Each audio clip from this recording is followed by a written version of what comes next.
What's going on, everyone? It's Camjo here, and today we're going to be talking about trust. Yes, you heard me correctly, trust, and how much specifically your users trust your website. Trust in a website is one of the main factors in determining if someone will purchase something from your website or if they'll click off.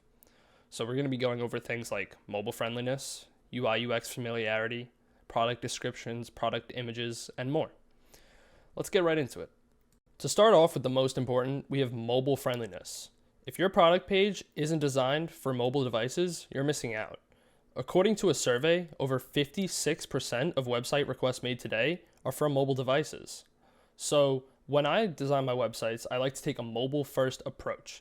This allows me to encapsulate all the users on these devices, being that 56%, and make sure that they're all satisfied before I start designing the desktop. The next step to improving trust on your website is UI UX familiarity. You want to create designs that your customers would understand. So you want to create similar experiences to other sites who are successful in your niche. Don't confuse your customers. There's no point. Just make it easy and simple for them to be able to purchase your product. Keeping familiarity throughout your site is also important. So links, buttons, and any other functionality components should usually only have one or two styles.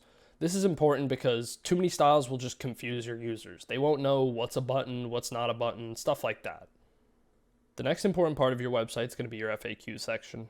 It's important to have an FAQ section because it can answer questions that customers might have immediately before checking out. So you can put things in there like, how can I track my order? When will my order arrive? How do I contact customer support? And you can put your refund/return policy in there as well. What your FAQ section does is it allows your customers to get answers to their questions immediately instead of having to contact customer support. So they can know all the information about the product, shipping, everything, right then and there. The next thing that we're going to talk about are product descriptions. Product descriptions are great ways for customers to be able to fully know and understand what your product is about. To create a good product description, you first have to think about who your ideal buyer is. You can then cater to their imagination. What will be their end goal from getting your product? You need to help them envision that through your description. Something that goes hand in hand with your product description are your product images. It's important to create images that are compelling to the user and better than your competition. There are 4 main types of images which I like to incorporate when I create product pages. The first one being lifestyle images. These images show people using your product in their daily life. So if you have a shoe or something, it might be the person wearing the shoe, or a racket, it might be the person using the racket. The next type of image are 360-degree viewing angles. The first place I saw this was StockX with their sneaker 360-degree view, and it's an awesome way for people to be able to see every detail from every angle of your product. You can also leverage previous customers' review images and put them in your product images section. This will help new customers see that other people have bought your product and were satisfied with their purchase. Another image that I like to use are brand-specific images. These are stock images, but instead of a white or a black background, you're actually going to remove the background and incorporate your own style and theme into it that reflects your brand. Ultimately, from images, there's a bunch of different images which work with different products. So I would test all 4 of these and see which one works best for you. Another important thing for adding trust to your website are trust badges.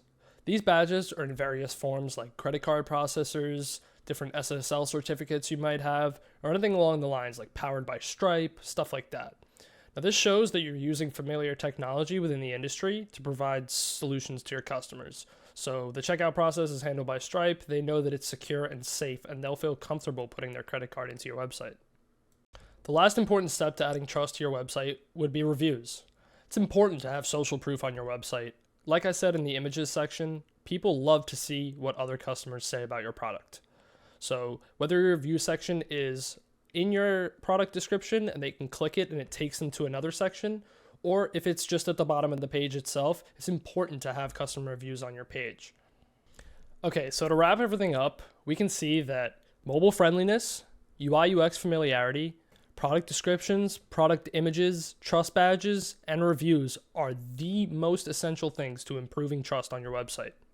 If you need any help incorporating any of these things into your website, feel free to shoot me a DM on Twitter. I'll be more than happy to help.